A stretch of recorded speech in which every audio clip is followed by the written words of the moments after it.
Welcome,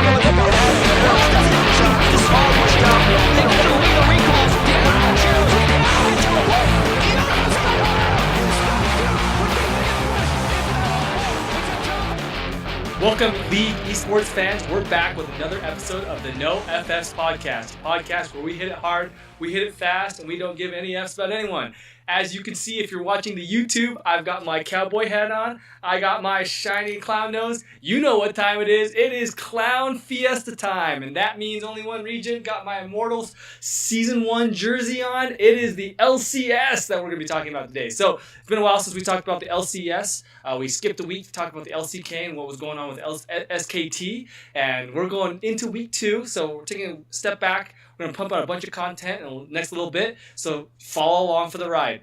As always, you can follow me on my Twitter account. That's at Zingtheli, XINGTHELI. And you can also follow the podcast at No FFs Pod. That's NOFFS Pod.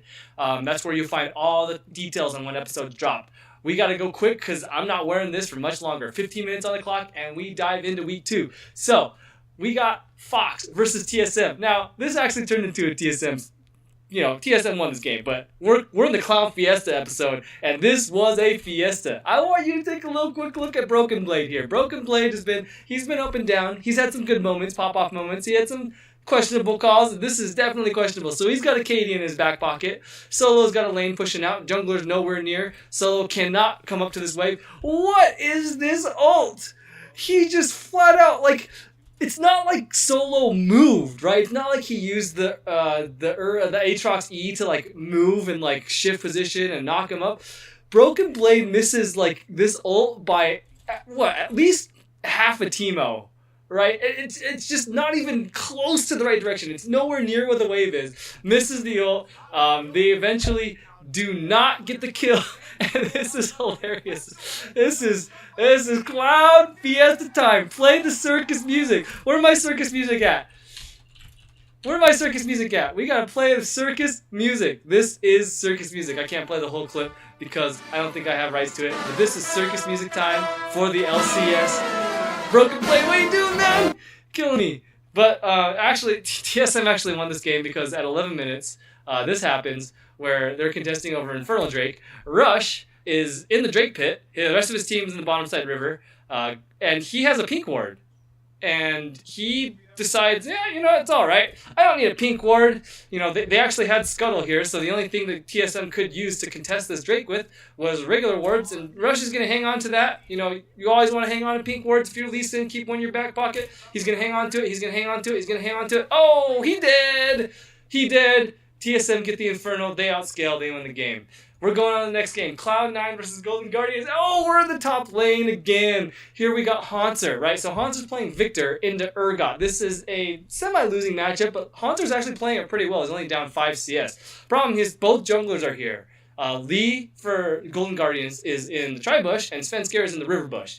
Now, what you're trying to do if you're Contracts is you're trying to dissuade a gank, right? Because you have the losing matchup. You cannot afford to go first, but Contracts, God bless him, he decides to go first. And once he shows, Svenskar knows what's going on. They have full vision of where Froggen is, LeBlanc is in the mid lane, and they have Zoe priority coming up the river. So Svenskar dives in. The silence only lasts so long from Victor ult, and that is a dead Haunter. And eventually, off of plays like this, Licorice just became totally unstoppable, C9 Snuck Bear, and that was that. 100 Thieves versus Team Liquid. We don't even get a chance to get in the lane. We are in the draft phase. We got Urgot, Braum, and Victor for 100 Thieves. Now, this is good, right? Because Victor's a counter matchup against Sion, who Team Liquid showed. And Urgot does well in Mukali. All good. They picked Rakan, so you're probably getting a Xayah on the way back if you don't pick it yourselves. And 100 Thieves go Galaxy Brain. They pick Yorick. Now, Yorick, fine in solo queue. Not so good on the pro stage. And the part that I want to show you on here, so first, we got Victor stats. Counter matchup, strong against Aatrox and Sion. They could have chosen that in the top lane. Second thing I want to look at, Bang. Ooh, my buddies from the 100 Talk Podcast. They're talking about their boy Bang and how he played really well in week 3. I want to look at his champion pool. Season 5, won, World Championship with SKT. Ezreal, number 4 on his list of ADC, 75% win rate. Let's see what he did season 6. Season 6, I think they also won the World Championship back to back. Oh, Ezreal, second most played ADC, 75% win rate. Season 7, not as good, still made the World Final, could have made it a 3-peat. Third most played ADC is Ezreal with a 67% win rate. Last year, not so great. Down year for, kind of everyone in SKT. Ezreal, number 1 played ADC by a mile. Dude, 100 Thieves, pick Ezreal. He's up. He's available. He's one of the best ADCs, or was one of the best ADCs in the meta, and he's a Bang champion. Don't get too complicated, and don't pick Yorick ever again. FlyQuest versus CLG. This one, I just want to look at Pobelter in the mid lane. So, he's forced Power Evil off the turret, and Power Evil playing Orianna, one of his comfort champions. Pobelter on Syndra, one of his comfort champions. Power of Evil was gifted a kill, and Syndra's up by 20 CS. Pobelter is smurfing, Syndra is broken. When we go to mage meta, your Syndra players are going to come out of woodwork. They're going to love it. I'm going to jump ahead to about 23 minutes, and we're going to look at what Viper is doing. So Pobelter is now caught, right? So Ori's going to provide a lot of, utility in the late game. Syndra, you're going to have to play around where she wants to be. The side lane is not where she wants to be. She's caught. She's full on caught, right? They got Tahm Kench ulting in. They got a TP coming in from Sion. And for some reason, Viper decides, I'm going to join this party. It's a 1v4. I'm going to turn it into 2v4. Can't cancel that TP, Viper. Can't cancel the TP. Now we're jumping ahead to 24:50 in the game. Listen, I love bringing in young talent. I love the fact that FlyQuest put all their chips on Viper. I just ain't sure what this is. So we've got FlyQuest taking this dragon, which is fine. Viper, for whatever reason, decides, oh, they're out. I don't know where Sion is. He couldn't possibly start a fight. I'm going to go and bail and farm the side lanes. Listen, if you're if you're named Double Lift, you can do this. If you're named Viper, stick with the team. Make sure they're out. FlyQuest get collapsed upon. And I just want to jump ahead now to about 34 minutes in the game. So FlyQuest, again, this is a game. You're 20 CS ahead on Syndra. There's really no way you should be losing this. But I want to look at what happened 34 minutes in. So we're at 34 minutes in the game. And they just shoved in the top lane. So FlyQuest on blue side shoving the top lane. Wave sitting just outside the tier 2 turret. And we're just going to go ahead about 34 minutes. Still there. Wave still there. Orianna goes up. She has that ability to go side lanes because she has a little more utility in her kit. FlyQuest is A-ramming because they're an NA LCS team. And this is a Clown Fiesta. Okay, 34 minutes and a half. No one gone up the top lane. Still sitting there. 35 minutes. Still sitting in the top lane. Still in the exact same spot. 35 minutes and 30 seconds. Still sitting in the top lane.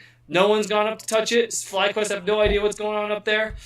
36 minutes in the game, still haven't touched it. Now they go down to Elder Drake. Don't get it. Everyone backs off. This is like the type of macro where FlyQuest is... This is the NA LCS macro. Top lane is where the Baron is, guys. No one ever actually goes up there. FlyQuest don't actually seize Baron control. 37 minutes in the game. Still, no one from FlyQuest has gone up there. And so CLG are like... They haven't been up there for like 3 minutes. No one has gone to the top side of the map. That's where Baron is. Hey, let's just sneak it ourselves. And CLG sneak Baron right from under their noses. Nobody in FlyQuest had any idea. And that was the Clown Fiesta of that game.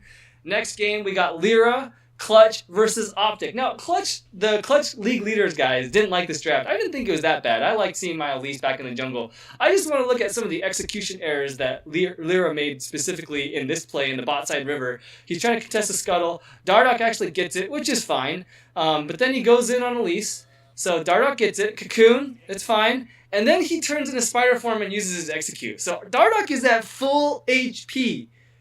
You have an execute and you burned it. And their mid laner has also got priority.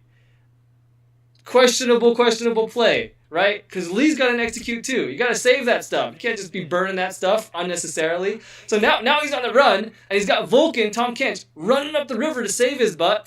And for whatever reason, so he repels up and he repels down on the Drake. Again, Lee Sin has an execute and had the mark on Lyra. Goes down on the Drake rather than towards the river, towards Vulcan. Vulcan can't get there, and Lyra dies. Okay, so we lost a duel against Lee Sin. Not a problem. Let's get back in his jungle. This time, topside jungle. We're going to contest this race.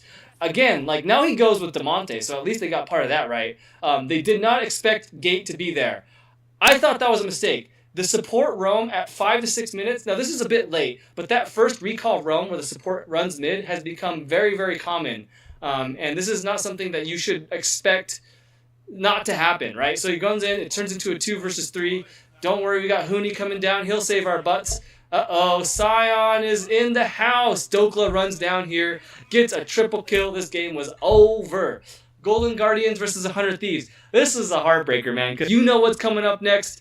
This was an interesting game because we're back here with contracts. Struggled a little bit in game 1, struggled a little bit in game 2. Onda actually ate his lunch early, was able to completely outpath them, got Huki ahead. Now they're scaling with the rise in the mid lane. The Golden Guardians were able to make it kind of interesting, but they're going up against a 4 Drake deficit. And then Someday does this at the Baron Pit. It's 30 minutes and 55 seconds in the game. Golden Guardian, feels like a little bit of desperation for the Baron. Ultimately, it was a good call, right? Because you want to force these things from behind. But they forgot we got an Akali. And just look at the healing from Akali in this play. Like, Someday gets taken down to like 10% HP, heals back to 25%. Definitely feels the need to stop DPSing the Baron, which again, like, your only hope is to actually win the Purple Worm.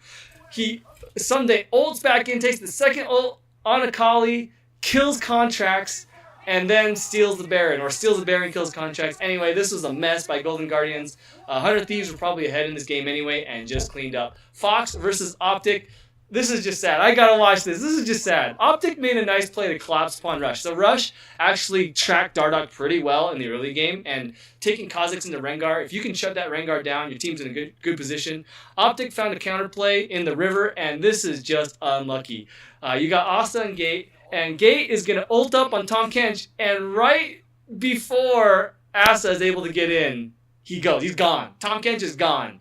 And Asta's like, WTF, man, you left me. And Haku hooks him on Thresh, and this is just sad. Oh, man. That's just sad for Asta. But there's good news, because Optic actually win this game. So we're going to jump ahead to 21 minutes and 35 seconds in the game. We got Infernal Drake coming up in just less than a minute, and I just want to look at Optic's lane allocations. We talked about strong, weak sides of the map. Your strong side of the map is Urgot, the top laner. Your priority here, you're not going to take Baron on these guys because they got 3 Mountain Drakes. Your priority is to fight them for this Infernal Drake. Instead of the Urgot coming down to bot lane, they have Crown, and Crown has no priority at all. And you can just watch, like they're so they send Dardoch down. They don't actually get any ganks off because, again, he's playing Rengar. He can't actually do anything. And then Phoenix on Lissandra is super safe. They never get access to the pit. Urgot's pushing waves in the top river. The top side of the map is an economic side. It doesn't actually get you anywhere strategically. They never are able to access this Infernal. Fox just outscale, and that game is over. Team Liquid versus Clutch Gaming. Okay, we're at 2 minutes in the game. Smithy's level 2, and Clutch forgot where he was, so he's going to come in, get the nice gank off. We're going to kill the bot lane, Vulcan, and that's how that happened. First blood. Okay, fool me once, shame on you. Fool me twice, shame on me. Well, shame on Clutch for this one. 11:48 in the game. This play looks really familiar. I wonder where we've seen this before. Smithy is in that river bush again. Vulcan and Piglet are pushing out. Neither of them have this warded. Smithy is able to run straight from the river into the river bush without being seen. We've seen this before, and this time Clutch, like the first time they called TP down 2, this time they do it again, and actually a double TP, and they actually make like something out of this. The problem is now you cede mid lane control to Jensen. Jensen's able to take, I think, 2 plates on Aatrox, and now your problem is you have no way. You have Impact who's ahead, you have Jensen who's ahead on Akali and Aatrox. They could never match that in the late game. It doesn't even matter that they have a couple Drakes in the early game. They actually were able to stay even, but they expended too many resources and then just couldn't match in the side lanes against a team like Liquid. TSM versus FlyQuest. TSM they keep having these split calls where I don't know what Broken Blade is doing. So missed ult in that first game aside, this is a Rift Herald play at about 18 minutes and 50 seconds. TSM had priority. They have all 5 members up here. FlyQuest are forced to burn a TP from the bot lane. TSM see it, and so they get the Rift Herald, and they have a couple options. We can retreat because there's no real way for them to engage upon us unless they catch a long-range Zoe E. They have the Orinal, but we can retreat as a team, or we can fight them because they've got this pincer coming up where the dual lanes in the top side river. You got, again, that TP from Aatrox coming in the bot side river. Let's collapse on the dual lane. And everyone goes in kind of the same direction except for Broken Blade, who zones himself out of the play. I don't know what the plan is, because normally as an Urgot, you're like trying to dive the back line. Well, the back line was actually where your team was going. Wild Turtle was above you. He goes the complete opposite direction. And this has happened many, many times in key situations. And TSM need to be able to get their team fight calls right. This does not look like a better team than last year. Smoothie, don't know what's going on there. He's supposed to be the shot caller, replaced Mithy. And Broken Blade, I mean, young player, love him, but that's a big question for me right now. Let's move on. Cloud9 versus Clutch, or Cloud9 versus CLG, rather. This was actually an unlucky game to me for Cloud9. They go in this blue side invade, and they've got support and jungle, and the mid laner's coming. But the problem is Power of Evil, the CLG mid laner, is already there, and Darshan is able to get there first on Sion versus Licorice's Victor, which you would expect anyway, because he's got ult. And he ults right into 2 members of C9. C9 commit way too much to this play. It was a bit unlucky. The Zillion ult comes out huge. They're not able to actually get anything, and it's just a complete wipe. It's one of those kind of wonky plays where C9, screwed up, but if you play this game 10 times, I don't think C9 make this mistake more than once. And so this was kind of fluky, but hey, it's the Clown Fiesta week in the LCS, and that's as most as we could have expected. That's 10 games. Let's play our circus theme one more time. We got the podcast on Twitter at No FFs Pod. That's NOFFS Pod. You can follow me at Zingtheley. That's XINGTHELI. I'm a writer for Esports, and I'm also the host of this podcast. I'll see you next time. No more cowboy hat. No more nose. See ya.